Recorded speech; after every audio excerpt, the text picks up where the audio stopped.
Shalom, berjumpa lagi dengan saya dalam seri pelajaran Sekolah Sahabat. Dan pelajaran Sekolah Sahabat kita sekarang ini adalah pelajaran yang ke-10 dengan judul Perjanjian Baru. Dan ayat intinya terdapat di dalam Yeremia pasal 31 ayatnya yang ke-31. Sesungguhnya akan datang waktunya, demikianlah firman Tuhan. Aku akan mengadakan perjanjian baru dengan kaum Israel dan kaum Yehuda. Saudara-saudaraku yang diberkati Tuhan, dalam satu pengertian, seseorang dapat mengatakan bahwa perjanjian baru itu adalah perjanjian yang mengubah perjanjian lama. Padahal dasar perjanjian baru, dasar pengharapan yang kita miliki, ataupun pengharapan yang dimiliki di dalam perjanjian baru itu, dan juga dasar daripada syarat-syarat dari perjanjian baru adalah sama seperti yang kita temukan di dalam perjanjian lama. Di mana saudara-saudaraku, perjanjian itu adalah perjanjian kasih karunia Allah. Satu perjanjian yang didasarkan atas kasih yang melampaui kelemahan-kelemahan dan kesalahan-kesalahan manusia. Saudara-saudaraku, sekilas pelajaran kita pada Sabat ini, apakah persamaan yang ada antara perjanjian lama dan perjanjian baru itu? Apakah peran hukum dalam perjanjian itu? Untuk siapakah perjanjian itu dibuat? Apakah maksud Ibrani 8 ayat 6 dengan perjanjian yang lebih baik? Atau di dalam Alkitab bahasa Indonesia dikatakan perjanjian yang lebih mulia. Lalu, apakah hubungan yang ada antara perjanjian itu dan bait suci? Baik, saudara-saudara, sebelum kita melanjutkan pelajaran kita, mari kita tunduk kepala, kita berdoa. Bapa di surga, kembali pada saat ini Bapa, kami akan mempelajari kebenaran firman Tuhan melalui pelajaran Sekolah Sahabat. Oleh karena itu Tuhan, kami membutuhkan urapan kuasa Roh-Mu yang kudus, sehingga kami boleh dapat mengerti maksud Tuhan melalui pelajaran Sekolah Sahabat pada Sabat ini. Terima kasih Bapa, di dalam nama Tuhan Yesus. Amin. Pelajaran yang pertama, pelajaran hari Minggu dengan judul Sesungguhnya akan datang waktunya. Saudara-saudaraku, bila mana kita membaca Yeremia pasal 31 ayat 31 sampai ayatnya yang ke-34, maka kita akan mendapatkan bahwa yang pertama, yang memulai perjanjian itu adalah Allah sendiri. Lalu yang kedua, hukum yang dibicarakan adalah hukum Allah. Dan yang ketiga, di dalam ayat-ayat itu menekankan tentang aspek hubungan yang Allah inginkan dengan umatnya.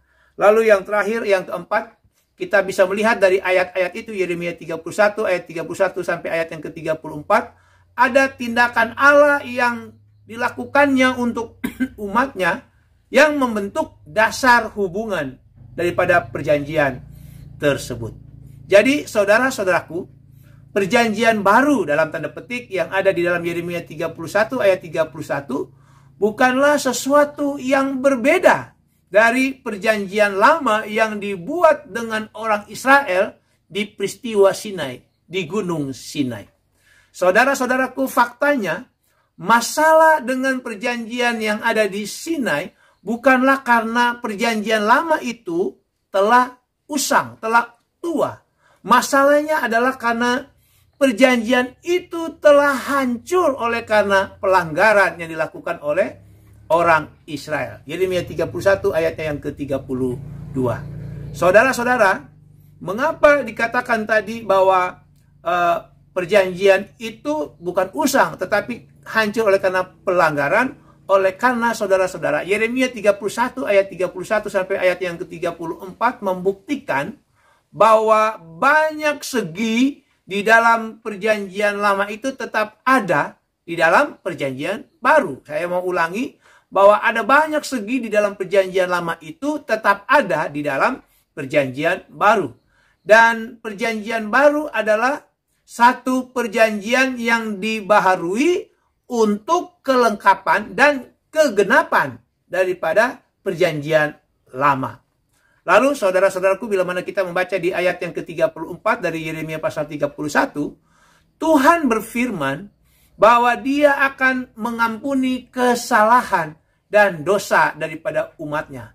Dan Tuhan berkata bahwa Dia akan menulis hukumnya, perjanjian itu, dalam hati umatnya dan menaruhnya di dalam diri umatnya. Dengan demikian, saudara-saudaraku, ayat-ayat ini menekankan bahwa Allah akan mengampuni dosa dan kesalahan kita yang telah melanggar, yang telah merusak perjanjian, yang telah merusak hukum. Kemudian Tuhan menuliskannya di dalam hati kita. Dan berdasarkan ayat-ayat ini juga, saudara-saudara, maka kita tidak menemukan argumen yang menyatakan bahwa 10 hukum Taurat, khususnya hari Sabat, telah batal karena perjanjian baru. Tidak ada argumen di dalam ayat-ayat itu. Bahkan ayat-ayat ini, saudara-saudara, membuktikan tentang kekekalan daripada hukum Allah itu, perjanjian itu. Saudara-saudaraku, pelajaran penting yang pertama, pelajaran penting hari Minggu, mengapa Allah melalui Yeremia menyatakan adanya perjanjian baru. Di Yeremia 31 ayat 31 tadi. Saudara-saudara, kenapa Allah menyatakan perjanjian baru? Oleh karena adanya pelanggaran yang menghancurkan perjanjian lama. Maka Allah menyatakan tentang perjanjian baru yang melengkapi dan menggenapi daripada perjanjian lama tersebut. Baik, saudara-saudara, kita lanjut pelajaran yang berikut, pelajaran hari Senin, pelajaran yang kedua dengan judul pekerjaan hati.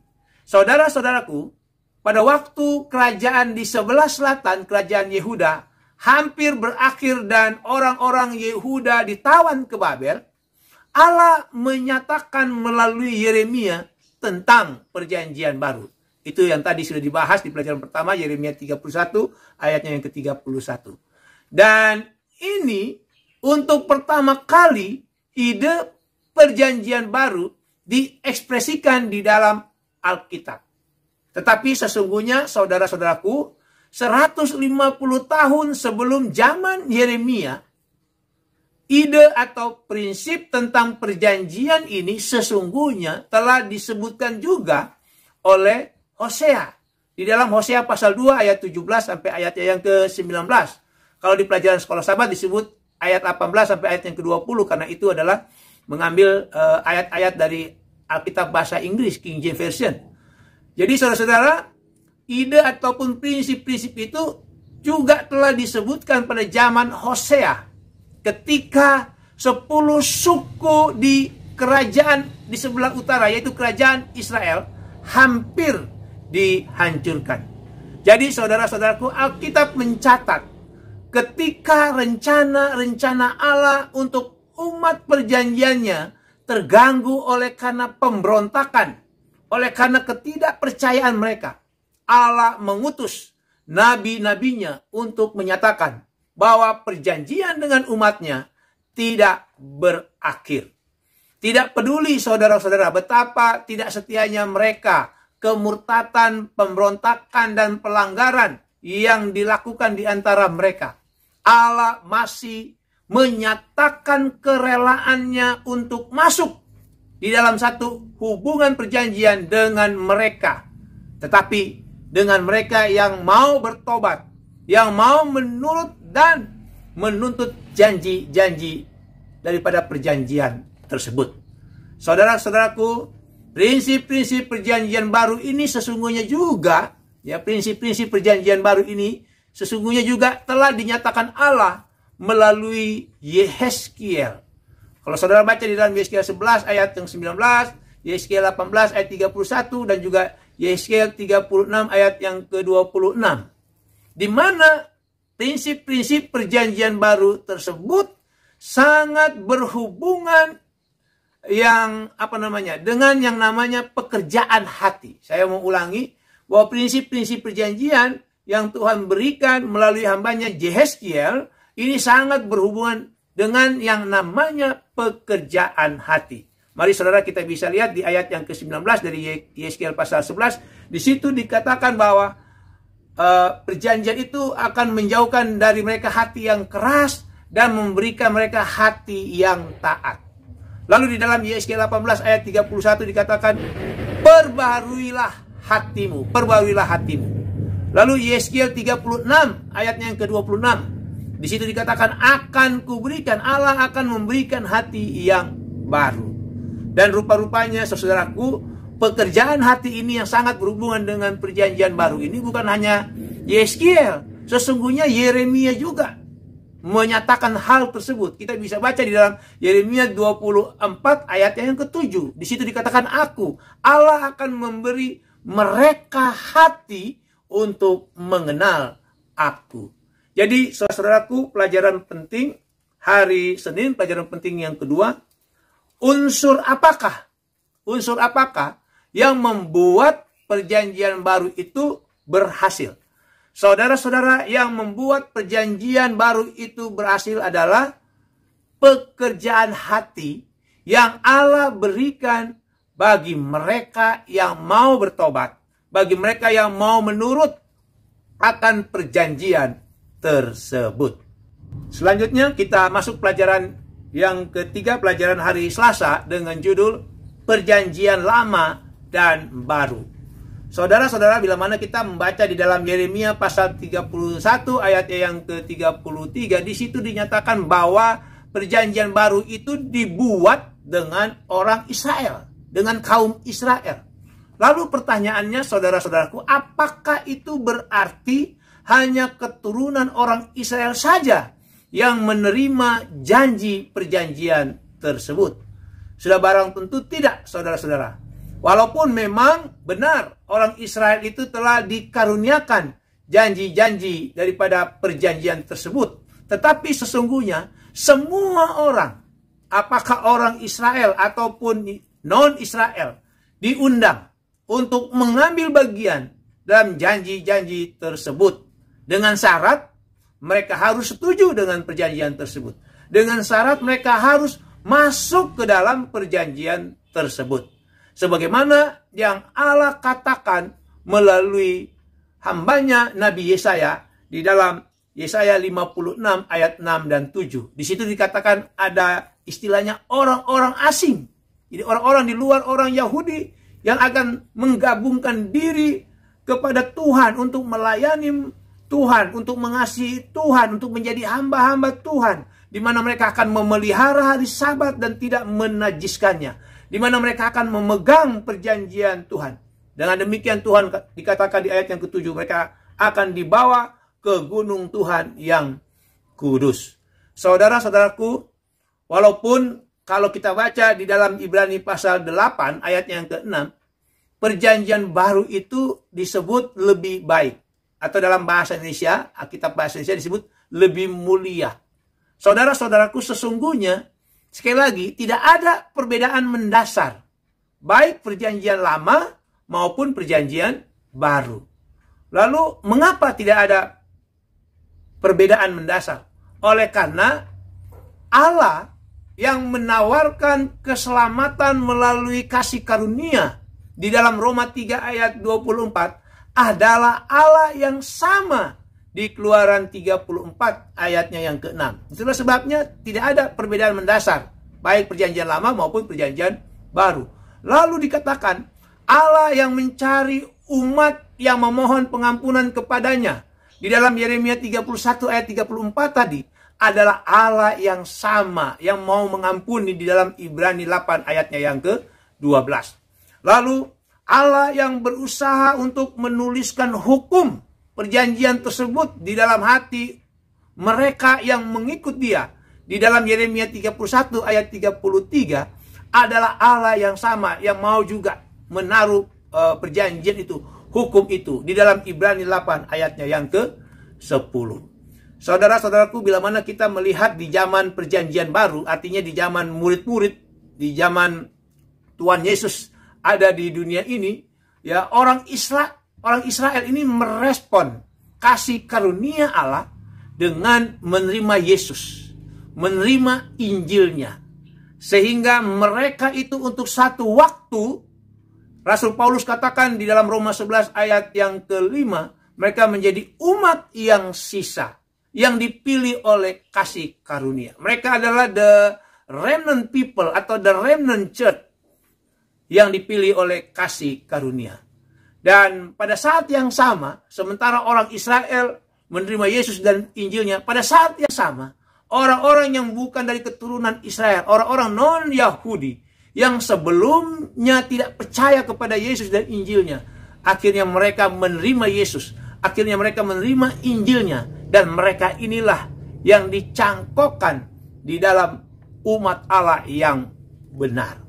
Jadi saudara-saudaraku, sebagaimana perjanjian lama dan juga perjanjian baru, ya, pada dasarnya itu tidak ada perbedaan, maka demikian juga dengan orang Israel atau orang-orang yang non-Israel, mereka juga tidak berbeda dalam menerima karunia perjanjian tersebut, bila mana mereka mau menerima Yesus dan Injilnya. Pelajaran penting yang ketiga, pelajaran penting hari Selasa. Apakah hanya orang Israel saja yang menerima karunia daripada perjanjian baru tersebut? Saudara-saudaraku, sudah barang tentu tadi dikatakan tidak. Bukan orang Israel saja yang menerima karunia daripada perjanjian baru itu, tetapi juga semua orang, saudara dan saya, yang mau menerima Yesus sebagai Tuhan dan Juru Selamat, dan juga menerima Injilnya. Pelajaran yang keempat, pelajaran hari Rabu dengan judul Satu Perjanjian yang Lebih Baik. Saudara-saudaraku, pelajaran sebelumnya menyatakan, ya, pelajaran hari Selasa maksudnya, bahwa unsur dasar daripada perjanjian lama dan perjanjian baru itu adalah sama. Jadi sekali lagi, unsur dasar dari perjanjian lama dan perjanjian baru itu adalah sama. Intinya saudara-saudara, keselamatan itu oleh iman kepada Allah. Iman kepada Yesus yang mengampuni dosa-dosa. Bukan oleh karena sesuatu dalam diri kita, tetapi hanya karena kasih karunia-Nya. Saudara-saudaraku, bila mana kita membaca di dalam Ibrani 8 ayat yang ke-6, dikatakan bahwa perjanjian yang baru itu adalah satu perjanjian yang lebih baik, satu perjanjian yang lebih mulia. Ya, di dalam Ibrani pasal 8 ayat yang ke-6. Apa maksud daripada pernyataan ini? Saudara-saudaraku, sekali lagi, masalah perjanjian lama bukanlah karena perjanjian itu sendiri, tetapi masalahnya oleh karena kegagalan bangsa Israel untuk menerima perjanjian tersebut dengan iman. Saudara bisa baca itu di dalam Ibrani pasal 4 ayatnya yang kedua. Jadi sekali lagi, kegagalan daripada perjanjian lama itu oleh karena bangsa Israel yang menghancurkan akan perjanjian itu dengan pelanggaran-pelanggaran yang mereka buat. Jadi keunggulan perjanjian lama dari keunggulan perjanjian baru dari perjanjian lama sesungguhnya terletak hanya pada Yesus yang menggantikan korban-korban, yang menggantikan hewan-hewan korban seperti yang ada di dalam perjanjian lama. Jadi sekali lagi saudara-saudara, sebenarnya keselamatan yang ditawarkan baik di dalam perjanjian lama sama dengan yang ada di dalam perjanjian baru. Mengapa? Oleh karena di dalam perjanjian baru itu pernyataan wahyu Allah yang lebih besar dan lengkap di dalam perjanjian itu, dan juga di dalam perjanjian baru itu kasih yang dimiliki Yesus untuk umat manusia yang telah jatuh itu dinyatakan. Jadi kalau perjanjian lama dulu melalui lambang-lambang hewan-hewan korban, maka di dalam perjanjian baru ini Yesuslah yang menggenapinya. Jadi saudara-saudaraku, perjanjian baru itu lebih baik oleh karena segala sesuatu yang telah diajarkan melalui simbol, melalui lambang, dan juga melalui tipe-tipe di dalam perjanjian lama telah digenapi di dalam Yesus. Yang di dalam kehidupannya, di dalam kematiannya, dan pelayanannya sebagai imam besar dilambangkan oleh pelayanan bait suci duniawi. Saudara bisa baca di dalam Ibrani pasal 9 ayat 8 sampai ayat yang ke-14. Jadi saudara-saudara, sekarang kita mempunyai Yesus bukan hanya sebagai dalam tanda petik domba yang telah disembelih, yang mencurahkan darahnya untuk dosa-dosa kita, tetapi Yesus berdiri sebagai imam besar kita di surga yang melayani untuk kepentingan kita. Ibrani pasal 7 ayatnya yang ke-25. Jadi saudara-saudaraku, meskipun keselamatan yang ditawarkan kedua perjanjian ini, perjanjian lama maupun perjanjian baru adalah sama, tetapi pernyataan diri Yesus dan keselamatan yang datang daripadanya, inilah yang lebih baik, inilah yang lebih mulia, lebih lengkap daripada perjanjian lama. Ya, jadi inilah perjanjian baru yang lebih baik, lebih mulia, lebih lengkap. Oleh karena Yesus telah menggenapi akan lambang-lambang di dalam perjanjian lama. Jadi pelajaran penting yang keempat, pelajaran penting hari Rabu, saudara-saudaraku, mengapa perjanjian baru itu adalah satu perjanjian yang lebih baik, yang lebih mulia. Oleh karena saudara-saudaraku, di dalam perjanjian baru, semua simbol, semua lambang yang ada di dalam perjanjian lama telah digenapi oleh Yesus, imam besar kita, Tuhan dan Juru Selamat kita. Pelajaran yang terakhir, pelajaran hari Kamis dengan judul Imam Perjanjian Baru. Saudara-saudaraku, penekanan bahwa Yesus sebagai imam besar dalam bait suci surga dan penjelasan yang lebih jelas mengenai perjanjian baru dalam tanda petik ternyata terdapat di dalam kitab Ibrani. Pelajaran hari Rabu yang tadi kita sudah melihatnya sesungguhnya. Dan ini saudara-saudara bukanlah kebetulan.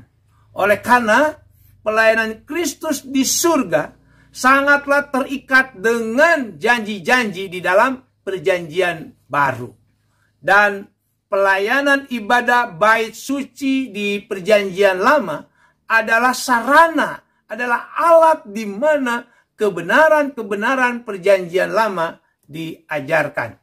Dan perjanjian lama itu berpusat pada sekitar korban dan pengentaraan. Di mana kita tahu binatang-binatang disembeli dan darahnya sebagai perantara oleh imam-imam. Dan tentu saja saudara-saudaraku, semua peristiwa tersebut adalah simbol keselamatan di dalam Yesus. Hewan-hewan yang dikurbankan itu dan juga darah yang menjadi perantara itu adalah simbol keselamatan yang dilakukan oleh Tuhan kita, Yesus Kristus. Itulah sebabnya saudara-saudaraku, di dalam Ibrani pasal 10 ayatnya yang keempat menyatakan bahwa keselamatan tidak ditemukan dalam kematian binatang-binatang.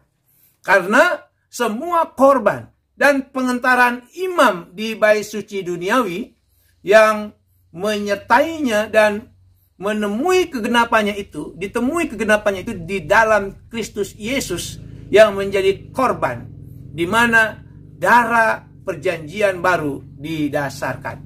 Saudara-saudaraku, darah Kristus mengesahkan perjanjian baru, dan darah Kristus menjadikan perjanjian dengan korban-korban yang lama itu tidak lagi berlaku, karena korban yang sesungguhnya telah ada sekali dan untuk semua. Ibrani 9 ayatnya yang ke-26. Dan ketika Yesus mati, tidak perlu lagi hewan untuk disembelih. Pelayanan bait suci duniawi telah digenapi fungsinya ketika Yesus memasuki bilik yang maha kudus di dalam bait suci surgawi. Dan bila mana kita membaca di dalam Matius pasal 27 ayatnya yang ke-51, di situ ada tanda ketika tirai di dalam bait suci itu robek waktu Yesus mati. Itulah tanda bahwa semua upacara-upacara korban di bait suci duniawi tidak lagi dilaksanakan, karena Yesus, domba yang disembelih itu, telah menggenapinya dan telah melakukannya di dalam bait suci surgawi. Jadi saudara-saudara, segala sesuatu telah dipenuhi di dalam Yesus, yang sekarang melayani dengan darahnya sendiri di bait suci surga. Ibrani 8 ayat 1 sampai ayat yang kelima, sebagai imam besar kita. Saudara-saudara, inilah dasar pengharapan yang kita miliki di dalam perjanjian baru. Jadi pelajaran penting terakhir, pelajaran penting hari Kamis, siapakah imam di dalam perjanjian baru, dalam tanda petik. Saudara-saudara, Yesuslah imam besar di perjanjian baru. Karena pelayanan imam besar di bait suci duniawi sudah digenapi oleh Yesus. Demikianlah pelajaran kita pada hari Sabat ini. Tuhan Yesus memberkati kita semua. Mari kita tunduk kepala, kita berdoa. Bapa di surga, terima kasih oleh karena kepedulian Engkau, kasih sayang-Mu yang begitu besar. Maka Engkau telah membuat satu perjanjian baru, satu perjanjian yang melengkapi dan menggenapi daripada perjanjian lama yang telah dirusak, dilanggar oleh umat-umat Tuhan, kami manusia. Oleh karena itu Tuhan, kami bersyukur, berterima kasih. Oleh karena kasih-Mu, Engkau masih mau mengundang kami, bila mana kami mau bertobat, bila mana kami mau masuk ke dalam perjanjian yang baru itu, di mana perjanjian baru ini lebih mulia, oleh karena semua lambang-lambang yang dilambangkan oleh hewan-hewan korban telah digenapi, telah dinyatakan oleh Tuhan kami, Yesus Kristus, imam besar di surga. Bapa di surga, tolong memberkati kami semua, para pemirsa yang menyaksikan tayangan video ini.